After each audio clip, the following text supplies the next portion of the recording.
Feeding करवाने तो उस टाइम आप इसका प्रयोग कर सकते हैं। लोग ट्रॉली बैग लेके आ रहे हैं, उनको यहीं पर अपनी सूटकेस वगैरह जमा करानी पड़ेगी। यहाँ पर मैं आपको 100 रुपए में डॉर्मेट्री मिल जाएगी।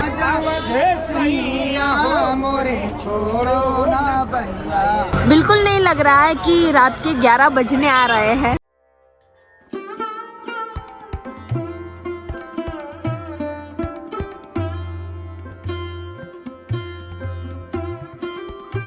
अभी मैं अयोध्या जी जा रही हूँ, तो उसके लिए मैं बस स्टैंड पहुँच चुकी हूँ। बस 5 कदम की दूरी पर बस स्टैंड है। मैं उतरी थी सिविल लाइन। अगर आप बस स्टैंड जाना चाहते हैं या रेलवे स्टेशन जाना चाहते हैं, प्रयागराज रेलवे स्टेशन, तो आपको सिविल लाइन ही आना पड़ेगा।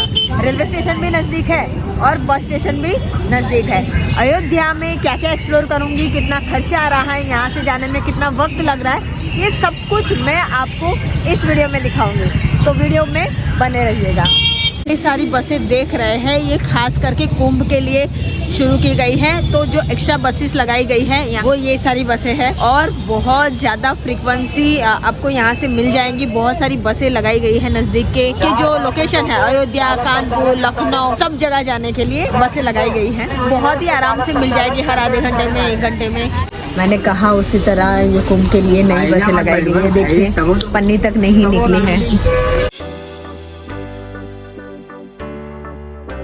मुझे तो लगा था कि यार 11 बजने आ गए हैं, मैं लेट हो गई, अयोध्या में जाके कैसे पहुंचूंगी, ये सारे सवाल थे मेरे मन में। पर जैसे ही मैं यहाँ एंटर हुई हूँ, लोग दिख रहे हैं, सारे रेस्टोरेंट वगैरह खुले हैं। बिल्कुल ऐसा नहीं लग रहा है कि रात के 11:15 बज रहे हैं और ये वाला सीन है। मतलब सब कुछ चालू है। हाँ, कुछ जो लोकल दुकान है लोकल चीजों के लिए वो बंद है, बाकी अदरवाइज तो पूरा एकदम लाइव लग रहा है। तो मुझे अच्छा लगा ये। मतलब मुझे लगा था कि रात का जो किराया होगा दुगना हो जाएगा, वो कुछ भी नहीं है। 20 रुपए में जो बस थी वो हमें गेट से मिल गई थी। बस वहीं से यहाँ उतारा है। यहाँ से मैं चलते चलते हनुमानगढ़ी जा रही हूँ, वहीं पर मेरा स्टे है। मैंने रास्ते में ही बुक किया है, जाके देखती हूँ कैसा है। रिव्यू इसके अच्छे मिले थे तो फिर मैंने वही बुक कर लिया था। बिल्कुल नहीं लग रहा है कि रात के 11 बजने आ रहे हैं, बिल्कुल भी नहीं। ये देखिए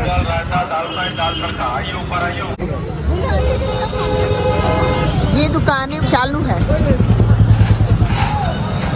तो कल रूम में पहुंचते पहुंचते 11 बज गए थे। प्रयागराज से 5:20 को वो बस निकली थी और अयोध्या पहुंचते 11:15 बजे थे। प्रयागराज से अयोध्या का जो अंतर है वो 165 किलोमीटर है। का जो किराया है 246 रुपए है और 6 घंटे लगने चाहिए, उस 2.5 घंटे ज्यादा से ज्यादा, पता नहीं क्यों लगे। ट्रैफिक भी नहीं था। एक बार बस रुकी थी थोड़ा बहुत नाश्ता पानी करने के लिए, और वो भी आधा घंटा पूरा भी नहीं रुकी थी। और यहाँ आने के बाद ये वाला गेस्ट हाउस ढूंढा था ऑनलाइन। ये एकदम हनुमानगढ़ी के बगल में था। हनुमानगढ़ी के सामने ही गेस्ट हाउस मिल गया है। ये है चंद्रा गेस्ट हाउस। तो मैं रुकी हूँ चंद्रा गेस्ट हाउस में और ये उसकी लॉबी है। और मैं आपको अपना रूम दिखाती हूँ।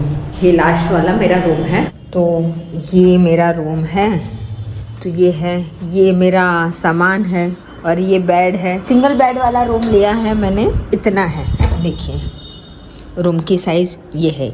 ये बेड और इतना सा जगह, डोर जितना खुल सके उतनी जगह है। पानी वगैरह उन्होंने ही दिया था। ये बैग है, टेबल भी मिला है और यहाँ चेयर वगैरह है, डस्टबिन है, बाथरूम है, तो बाल्टी वगैरह है। ये भी वेस्टर्न टॉयलेट है यहाँ पर अटैच। और गर्म पानी सारे रूम में आता है, चाहे आप सिंगल वाला रूम लो या फिर डबल वाला रूम लो। मैं अकेली ट्रैवल कर रही हूँ तो मैंने ये वाला रूम लिया है। ये मुझे 800 रुपए में पड़ा है। अगर आप फैमिली के साथ आ रहे हैं तो ये वाला रूम ले सकते हैं। सब कुछ है, ये डबल बेड है तो ये 1200 रुपए में पड़ेगा आपको। 2 चेयर वगैरह मिली हुई है, एक एक्स्ट्रा बेड भी दिया गया है। बच्चा वगैरह आ रहा है तो वो भी यहाँ सो सकता है। फिर यहाँ एक टेबल भी दिया गया है, मिरर भी है और ये वॉशरूम वगैरह है। मैं जब प्रयागराज से निकली, मैंने कोई बुकिंग नहीं किया था, ऑनलाइन ढूंढ के, इसके रिव्यू काफी अच्छे थे तो वहीं से ढूंढ के किया था। अगर आप सस्ता स्टे ढूंढ रहे हैं तो राम मंदिर के गेट के सामने 50 मीटर पर बिरला धर्मशाला बेस्ट ऑप्शन साबित होगा, जहाँ 40 रुपए में भोजन भी मिल जाएगा। ये बिरला धर्मशाला है। यहाँ पर आपको 100 रुपए में डॉर्मेट्री मिल जाएगी। मैं आपको दिखाती हूँ कि 100 रुपए में यहाँ कितनी लग्जरी मिल रही है। यहाँ महिला और पुरुषों के लिए अलग अलग डॉर्मेट्री है और ये महिला महिलाओं की डॉर्मेट्री है। यहाँ हर व्यक्ति के लिए अलमारी साइज का कबाड़ दिया जाता है। इस रूम के अंदर ही आपको कॉमन बाथरूम मिल जाएगा। ये वॉश बेसिन है, ये इंडियन टॉयलेट है और रूम से बाहर निकलते हैं तो ये मेल फीमेल दोनों के लिए कपड़े सुखाने की व्यवस्था भी मिल जाएगी, जो काफी बड़ी है। यानी अगर आप यहीं स्टे करते हैं और 3 टाइम खाना भी यहीं खाते तो आपका खर्च 250 के आसपास ही आएगा। राम राम सभी को, मैं पहुंच चुकी हूँ राम जी की नगरी अयोध्या।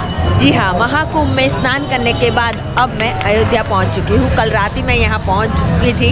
यहाँ बहुत सारे मंदिर दिखे। हाँ, यहाँ पे काम है आपका कौन दशरथ महल में जाएंगे ना, बहुत बंदर साइड में। आप सबके घर में बंदर रहते हैं क्या? हाँ, हर घर पे चौकीदार की तरह बंदर रहते हैं। दिक्कत नहीं होती है? कोई दिक्कत सही है। मेरे पीछे हनुमानगढ़ी का रास्ता है, तो सबसे पहले हम हनुमान जी के दर्शन करेंगे, उसके बाद हम राम जी के दर्शन के लिए यहाँ से प्रस्थान करेंगे। तो आप जब यहाँ आएंगे तो आपको हमेशा पुलिस आपकी सेवा में मिलेगी। कोई यहाँ से भूला भटका है, कोई खो गया है तो यहाँ पर वो लोग रिपोर्ट करते हैं और आगे भेजते हैं, वहाँ से अनाउंसमेंट होता है। तो ऐसी सारी व्यवस्था यहाँ पर अभी दिखी है। अब मैं अंदर जा रही हूँ। कहते हैं कि जब राम जी मृत्युलोक से अपने वैकुंठ वापस गए थे तो ये पूरी अयोध्या का राजा उन्होंने हनुमान जी को बनाया था और हनुमान जी तब से यहाँ के राजा हैं। इसीलिए अगर राम जी से मिलना है तो पहले हनुमान जी की आज्ञा तो लेनी पड़ती है। तो सबसे पहले आपको हनुमानगढ़ी आना पड़ेगा, तो हम भी पहले यहीं जाएंगे। तो आपको यहाँ पर पूजा पाठ का सामान, प्रसाद, फूल, माला सब कुछ मिल जाएगा। इसके साथ साथ आपको बच्चों के खिलौने और बहुत सारे सुवेनियर भी मिल जाएंगे जो आप यहाँ से लेके जाना चाहते हैं। आज हनुमानगढ़ी में काफी भीड़ देखने मिली है। स्थानिकों ने बताया कि जब से राम मंदिर बना है यहाँ बहुत श्रद्धालु आ रहे हैं, पर अभी महाकुंभ के कारण बहुत ज्यादा ही भीड़ देखने मिल रही है।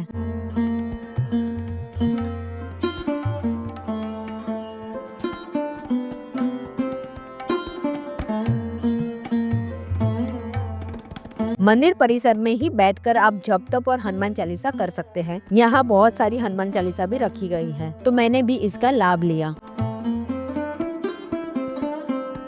हनुमानगढ़ी दर्शन करने के लिए आते हैं तो इसके टाइमिंग की हम बात कर लेते हैं। ये मंदिर सुबह 5:30 बजे शुरू होता है और इसके बाद रात को 11 बजे बंद होते हैं। बीच में दोपहर को 12:30 बजे भोग लगाने के लिए आधे घंटे के लिए मंदिर बंद किया जाता है। तो आप अपने समय का अंदाज लगा के यहाँ पर दर्शन करने आ सकते हैं। तो मैंने हनुमान जी के दर्शन कर लिए हैं, तो अब मैं राम जी के दर्शन के लिए जा रही हूँ। ये राम मंदिर है, ये बस है और यहीं पर बस स्टैंड है। तो आपको राम मंदिर के लिए डायरेक्ट बसें हर जगह से मिल जाएगी। शहर में ई रिक्शा भी चलती है।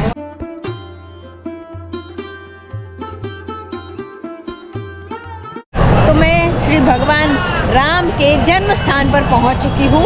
ये मुख्य मंदिर है राम जी का, यहीं पर भगवान राम का जन्म हुआ था। मैं अयोध्या जी पहली बार आई हूँ और राम मंदिर भी सच में पहली बार ही आई हूँ। ये मेरा दुर्भाग्य है कि इसके पहले मैं नहीं आ पाई, पर मैं इस बात का सौभाग्य भी है कि मैं यहाँ पहुँच चुकी हूँ और 1 साल पूरा हुआ है मैंने महाकुंभ में स्नान करने के बाद। मैं राम जी के जन्मभूमि पर खड़ी हूँ। मैं बता नहीं सकती, मैं इतनी खुश हूँ अंदर से, ये मैं खुद ही समझ सकती हूँ। यहाँ पर वेटिंग एरिया है, यहाँ पर भी आप बैठ सकते हैं और यहाँ से मंदिर की लाइन शुरू होती है। तो जब आप मंदिर के प्रांगण में आएंगे तभी गेट के बगल में ही आपको वेटिंग एरिया मिल जाएगा। इसी वेटिंग एरिया पर आपको कल की मंगला आरती के लिए मैंने ये पास बनवा लिया है, तो आप ऐसे ही पास बनवा सकते हैं और ये बिल्कुल फ्री है।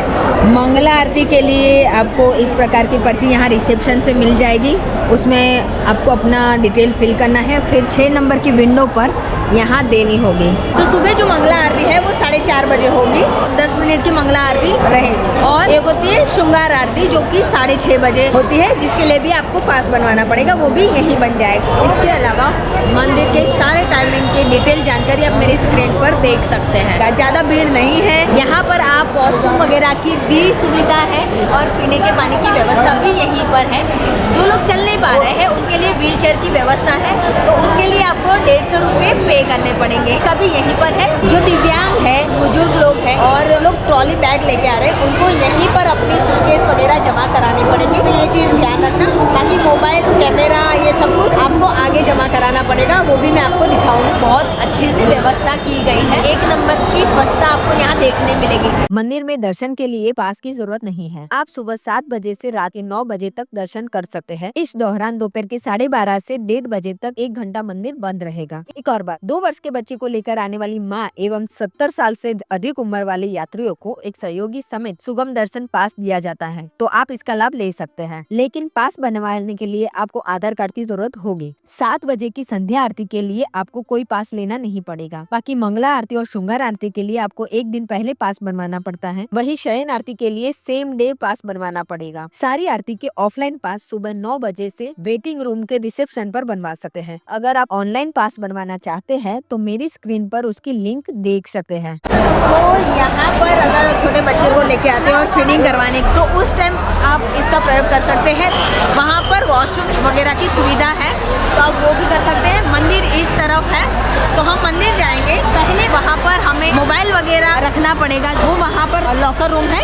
अरेंजमेंट एक नंबर है। यहाँ पर पीने के पानी की सुविधा है। अगर कोई खो जाता है तो उसको ढूंढने के लिए, अनाउंसमेंट करने के लिए बहुत सारी जगह पर ऐसे बूथ बना रखे हैं। यहाँ पर जूते रखने की लॉकर बनाए गए हैं, और वो पहले खाली स्टैंड लगा देते, वैसा नहीं, सुंदर तरीके से बनाए गए हैं। यहाँ जो प्लास्टिक वेस्ट है इसको रिसाइकल करने के लिए बनाया गया है, और बहुत खूबसूरत लाइन लिखी गई है यहाँ पर, आज से ही रिसाइकल करें और आने वाले कल को बेहतर बनाएं। कितनी खूबसूरत लाइन के साथ एक मैसेज दिया गया है। देखिए यहाँ पीने के पानी की व्यवस्था भी है, और अंदर मोबाइल तो अलाउ नहीं है, पर आप यहाँ राम जी के साथ फोटो भी खींच सकते हैं। तो देखिए यहाँ पर लॉकर रूम है, तो यहाँ पर आपको सामान जमा करना होगा, मोबाइल, कैमरा, सब कुछ यहाँ पर देना होगा। दर्शन बाद जिस रास्ते से मैं आई थी उसकी दूसरी साइड निकली हूँ। सामान भी आपको दूसरी तरफ ही मिल जाएगा। यहाँ आप प्रसाद नहीं ले जा सके, पर आपको मंदिर तरफ से प्रसाद जरूर दिया जाएगा। यहाँ सीतारोसी भंडारा चल रहा है, जहाँ आप निःशुल्क भोजन प्राप्त कर सकते हैं।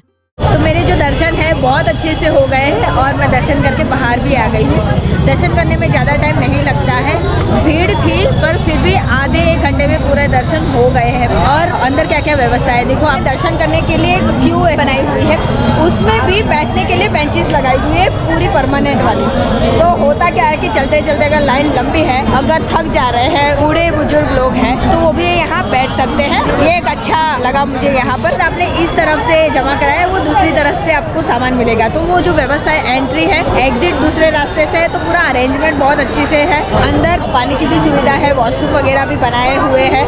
पर अगर आप गर्भगृह की ओर प्रस्थान करेंगे तो गर्भगृह का जो पूरा रास्ता है, जो सारे मंडप बने हुए हैं, वहाँ पर पानी की व्यवस्था नहीं है, तो इतनी चिंता मत करना। और चारों तरफ से खुला है, तो हवा भी बहुत अच्छे से चल रही है, और इसका कंस्ट्रक्शन इस तरह से है कि मुझे बिल्कुल भी गर्मी नहीं लगी, और भीड़ इतनी होने के बावजूद ऐसे सफोकेशन फील नहीं हो रहा था। दोपहर का टाइम था, तो थोड़े टाइम के लिए मंदिर को बंद किया गया था, आधे 1 घंटे के लिए हमें वेट करना पड़ा। उसके बाद जब खुला तो जल्दी से दर्शन हो गए थे, और भगवान का विग्रह तो बहुत ही सुंदर है। अयोध्या जी में आपको कुछ अट्रैक्ट कर सकता है, वो सिर्फ और सिर्फ राम जी हो सकते हैं, और राम जी की छोटी छोटी प्रतिमाएं यहाँ पर आप खरीद के ले जा सकते हैं। अब यूपी में हो और पानी पूरी ना खाओ, ये तो हो ही नहीं सकता। मैंने यहाँ बहुत सारी पानी पूरी की ठेला होता है वो देखा, पर उसमें एक चीज जो थी वो नहीं देखने मिली मुझे। मैंने जहाँ भी पानी पूरी खाई, यहाँ तक कि मैंने मेघालय और कश्मीर में भी पानी पूरी खाई, तो हर जगह क्या होता है, सिगड़ी पर जो रगड़ा होता है वो चढ़ाया रखा होता है, पर यहाँ पर किसी भी लारी में आपको सिगड़ी नहीं मिलेगी और गरम वाला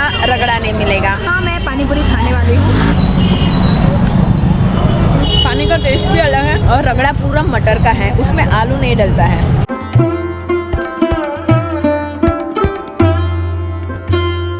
तो हनुमानगढ़ी का जो मेन दरवाजा है, जहाँ से सीढ़ियाँ चढ़ते हैं, वहाँ से अगर 100 मीटर आगे आएंगे तो यहीं पर आपको दशरथ महल मिल जाएगा। तो दशरथ महल के लिए आपको यहीं आना है, और अगर आप ऐसे फ़ोटो वगैरह खिंचाना चाहते हैं तो आप यहाँ पर फ़ोटो भी खिंचा सकते हैं। जो हनुमानगढ़ी है बस वहीं पर ये तिलक आपको देखने मिलेगा। तो मैं यहाँ पर पहुँच चुकी हूँ। ये जो आप गेट देख रहे हैं, बस यही है दशरथ जी का महल। तो अभी मैं दशरथ महल के बाहर हूँ और यहाँ पर राजा दशरथ का दरबार लगता था। तो ये पूरी अयोध्या है वो राजा दशरथ की थी और उसके बाद राम जी को राजगद्दी सौंपी गई। और पूरी जो रामायण है वो तो सब जानते ही है, पर अयोध्या में अभी ये जो जगह है वो राजा दशरथ का दरबार यहाँ पर लगता था। जहाँ राम मंदिर है वहाँ पर उनका जन्म हुआ था। माता कौशल्या ने राम जी को वहीं पर जन्म दिया था, इसीलिए मंदिर वहाँ पर बना है। दरबार यहाँ लगता था। कनक भवन भी है, हम वहाँ भी जाएंगे। है समय समय पर इसको प्रिजर्व करने के लिए इसमें थोड़े बहुत चेंजेस किए गए हैं। बात यह है कि जो राम मंदिर था वो 500 साल बाद अभी बना है। वैसे तो कैसे बना था, तो जब राजा विक्रमादित्य यहाँ पर आए सरयू के किनारे, जब उन्होंने देखा कि एक घोड़ा जो काला है सरयू के नदी में स्नान करके सफेद हुआ जा रहा है, तो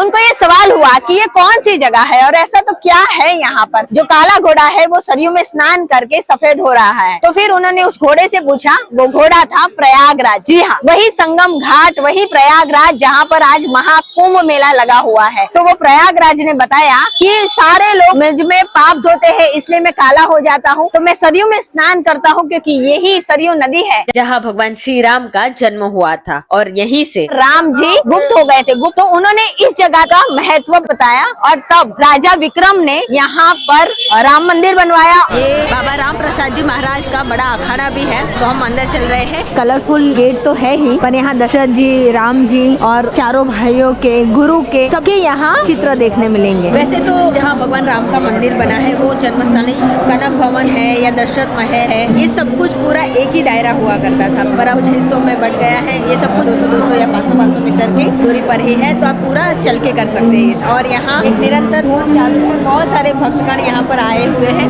उसमें से कुछ लोग मुझे यहाँ मिल गए जो यूपी से ही है, तो हम उनसे उनके अनुभव पूछेंगे अयोध्या के लिए। लखीमपुर खीरी। तो आप पहले अयोध्या आ चुके हैं क्या? वैसे मैं पहली बार आया हूँ और ये सब भी पहली बार आए हैं। कैसा लग रहा है?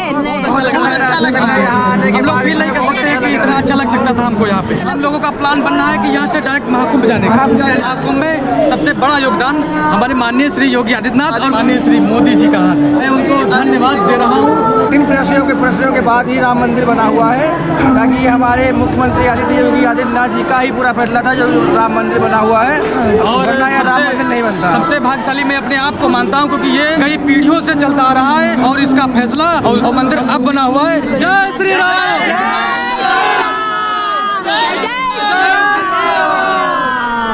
सुंदर कारीगरी है, एकदम सुंदर। ये राम जी वनवास से लौटे उसकी प्रतिमा है। बगल में राम जी का जब विवाह हुआ था तो राम, लक्ष्मण और सीता जी है। वही बीच में चारों भाई अपनी पत्नी के साथ विराजमान है। वही बगल में जब राम जी का राज्याभिषेक होता है तो उनकी प्रतिमा सीता के साथ यहाँ पर देखने मिलेगी। तो राम जी के सारे स्वरूपों का आपको यहाँ दर्शन मिलेगा।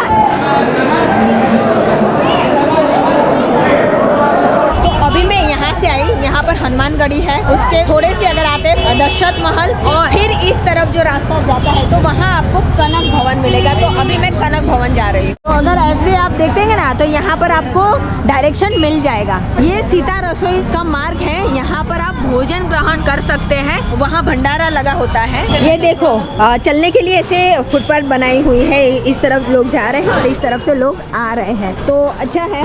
मतलब मैं तो बिना चप्पल के ही चल रही हूँ। अगर अयोध्या नगरी में हो जहाँ राम जी का बचपन गुजरा हो, अगर सरयू का घाट हो, तो चप्पल कौन पहनेगा। मुझे नंगे पाँव ही अच्छा लग रहा है। अयोध्या जी में आके मेरा जीवन धन्य हो गया। मैं पहुँच चुकी हूँ कनक भवन।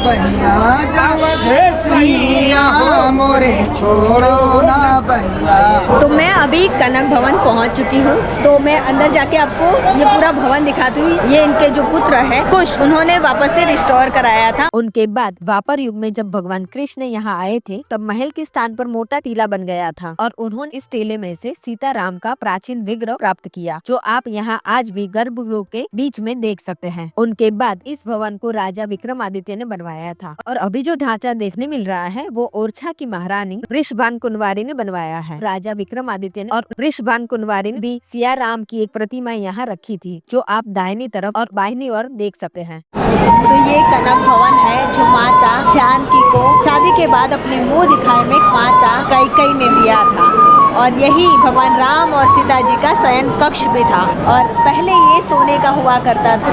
सुंदर भजन सुनने मिल रहा है, बाबा जी बांसुरी बजा रहे हैं और भजन भी गा रहे हैं। अभी हम जा रहे हैं सरयू घाट, वहीं पर लता मंगेशकर चौक है। तो ये जो किराया है 20-20 रुपए है। रिक्शा हमने पकड़ ली है, इसे यहाँ टुक टुक कहते हैं। यही लता मंगेशकर चौक के सामने धर्मपथ है। 2 किलोमीटर का ये धर्मपथ लखनऊ गोरखपुर नेशनल हाईवे 27 से जोड़ता है। भगवान राम सूर्यवंशी थे, इसीलिए अयोध्या में सूर्य का विशेष महत्व है। इसीलिए यहाँ रहे पिलर के टॉप पर सूर्य बनाए गए हैं। इसी के कारण इस स्तंभ को सूर्य स्तंभ कहा जाता है। पहले राजा विजय प्राप्त करने पर विजय स्तंभ बनाते थे, ये ठीक वैसा ही है। मैं पहुँच चुकी हूँ लता मंगेशकर चौक, जहाँ पर ये खूबसूरत व्यू आपको देखने मिलेगा। ये लता मंगेशकर जी को ट्रिब्यूट करने के लिए यहाँ पर बनाया गया है और यहीं से सरयू घाट आप जा सकते हैं और आरती में सम्मिलित हो सकते हैं।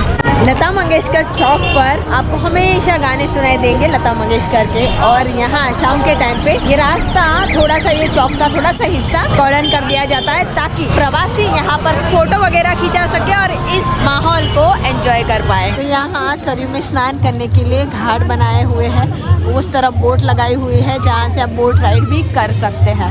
माँ सरयू का घाट है, यहाँ से पूजा पाठ का सामान भी ले सकते हैं।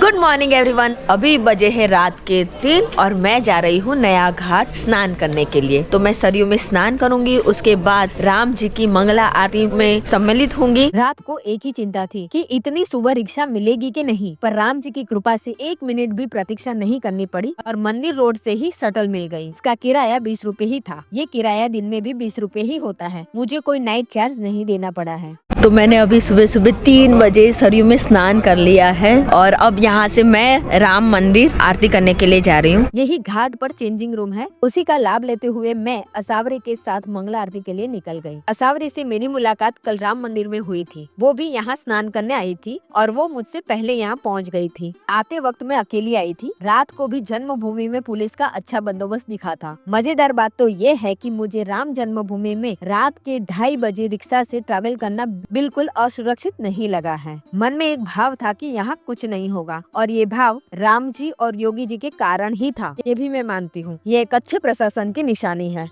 तो अभी मैं राम मंदिर पहुंच चुकी हूँ। सरयू का पानी शुरू में एकदम ठंडा लगा पहले तो मैं थोड़ी देर वहाँ उसी में खड़ी रही। थोड़ी देर खड़े रहने के बाद फिर डुबकी लगाई। एक डुबकी लगाने के बाद बॉडी टेम्परेचर मेंटेन हो गया और फिर बहुत अच्छा लगा। और उसके नहाने के बाद भी फिर ठंड नहीं लगा, मतलब थोड़ी बहुत हवा चल रही थी उसकी वजह से ठंड थी, बाकी पानी की वजह से नहीं ठंड थी। 4:30 बजे की मंगला आरती है, उसके लिए 4 बजे आपको यहाँ आना पड़ेगा और यहाँ पर आपको मोबाइल वगैरह भी जमा कराना पड़ेगा। बस पैसा सोना चांदी जमा नहीं होते, बाकी सब कुछ ही जमा कराना है। और जब आपका आरती का मन हो तो एक दिन पहले ही आप ऑफलाइन बुकिंग कराना चाहते हो तो करा सकते हैं। जब भी आप आरती के लिए आए तो एक चीज ध्यान रखना, आपका आधार कार्ड साथ में हो और पास साथ में हो, तभी आपकी एंट्री होगी। अभी मैं हनुमानगढ़ी पहुंच गई हूँ। आरती चालू हो चुकी है। मैं थोड़ी सी लेट हूँ क्योंकि वो मंदिर में आरती खत्म करके फिर बैग वगैरह लेके इधर आ गई। देखते हैं जितने भी दर्शन होंगे ठीक ही है।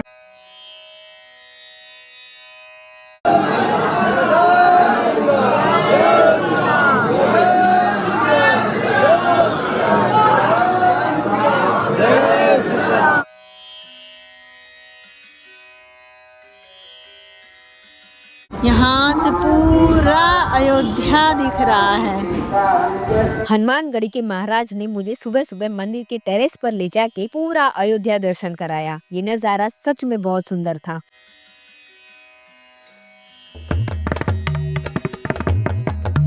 तो आज मैंने मंगला आरती अटेंड किया है राम जी का, तो इसके लिए मैं एक दो तीन ऐसी बातें बता देती हूँ जिससे आपको आगे तकलीफ ना हो आरती वगैरह बुक करने के लिए। जैसे आप ऑफलाइन बुकिंग करते हैं तो एक दिन पहले ही आपको ऑफलाइन बुकिंग करने मिलेगा। अगर आप ऑफलाइन में श्रृंगार आरती है और मंगला आरती है ऐसे तीनों आरती का पास बनवाते हैं तो वो नहीं बनेगा। ऑनलाइन में तीनों पास एक साथ बन जाते हैं। अगर आपको तीनों आरती देखनी है तो एक का 72 घंटे के बाद दूसरी आरती का पास आप बनवा सकते हैं। तो ये चीज आप ध्यान रखना। बात ये है कि अब मैं जा रही हूँ लखनऊ। 200 किलोमीटर का रास्ता है, देखते हैं कितना घंटा लेते हैं। कोहरा ही कोहरा है देखिए, और मैं अचानक से ऐसे पूरा माहौल बदल गए भैया। तो मैंने ये स्केटिंग करते हुए कुछ लड़कों को देखा है और मैंने उनको आवाज दे के रोक लिया है कि देखते हैं कि ये कहाँ से आए हैं। कहाँ से आए आप लोग? हम लखनऊ से हैं। मैं अकेला हूँ। 100 किलोमीटर का स्केटिंग यात्रा है लखनऊ से अयोध्या। अरे वाह, क्या नाम है आपका? काफी सब लोग ने बोला कि आने के लिए, तो अभी आगे फिर अपना स्केट चलाते हैं। अभी तो अपना पहला टूर था मेरा, मतलब अभी इसका जब अच्छा सफल रहेगा उसके बाद केदारनाथ वगैरह निकालेंगे। तो क्या एज है आपकी? अभी मेरी 18 साल। ये स्केटर्स ने लोगों का ध्यान आकर्षित कर दिया है और मेरा भी। जय श्री राम। जय श्री राम। जय श्री राम।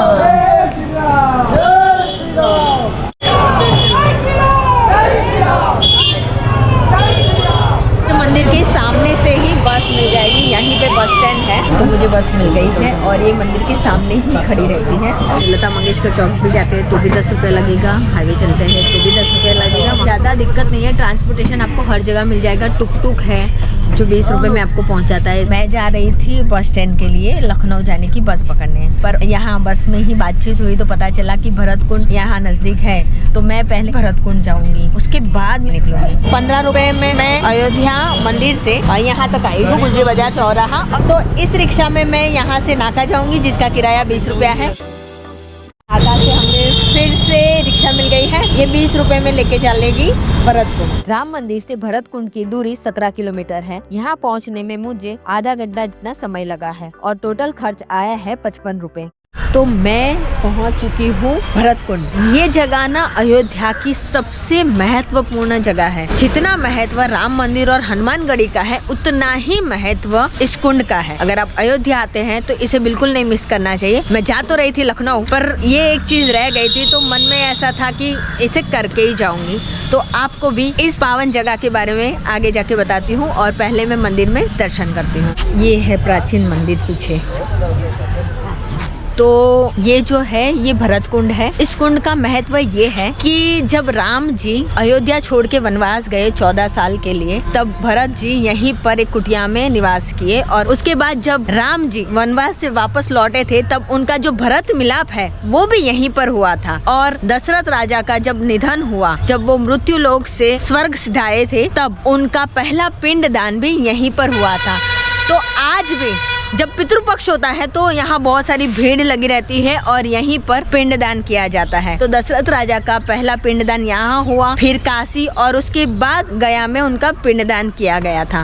और अगर आप यहाँ आते हैं ना तो बंदरों से बड़ा सावधान रहना, क्योंकि मुझे बंदर ने काटा है, लिटरली काटा है। मैं व्लॉग बना रही थी और ये कुंड को निहार रही थी, तभी बंदर ने काटा है। भरत कुंड का प्राचीन नाम नंदीग्राम है। कहते हैं कि यहाँ ऋषि वशिष्ठ भी रहते थे। उनकी एक गाय थी नंदिनी, उसी के नाम पर इसका नाम नंदीग्राम पड़ा है, ऐसा कुछ लोग मानते हैं। भरत जी से पहले यहाँ बहुत सारे साधु संत रहा करते थे। इसी कारण भरत जी ने इसी स्थान को अपनी तपोस्थली बनाया था। यह भी माना जाता है कि जब हनुमान जी मूर्छित लक्ष्मण के लिए संजीवनी लेकर वापस जा रहे थे, तब भरत को लगा कि कोई राक्षस अयोध्या पर हमला करने आया है और इसी भ्रम में उन्होंने बाण चला दिया, जिससे पवन पुत्र हनुमान जी को चोट लगी और वो यहीं गिर गए। योगी सरकार द्वारा इस जगह का काया पलट किया गया है और यहाँ सारे मंदिरों का जीर्णोद्धार हुआ है। 12 जितने घाट बनाए गए हैं, सुंदर गार्डन का भी निर्माण किया गया है। भरतकुंड के बाहर जो मेन रोड लगती है वहीं पर ये मेडिकल स्टोर है और अब मैं टीटी का इंजेक्शन लगवा रही हूँ मेडिकल स्टोर से। ट्रेजेडी हो गई, मेरे को रिटर्न गिफ्ट में बंदर ने काट लिया है यार, मेरे पास ऑप्शन नहीं है। 72 घंटे में मैं रैबिट का इंजेक्शन लगवा लूंगी। भैया ने मुझसे पैसे भी नहीं लिए, बोले कि हमारे यहाँ बंदर ने काटा है तो फिर हम कैसे ले, आप हमारे गेस्ट हैं। धन्यवाद भैया। मुझे अयोध्या बहुत सुंदर लगा, मैं यहाँ फिर आऊंगी। पर ये वीडियो यहीं खत्म करते हैं और फिर मिलेंगे एक और नई जगह पर एक और नई वीडियो के साथ। तब तक के लिए हर हर महादेव, जय हिंद, जय भारत।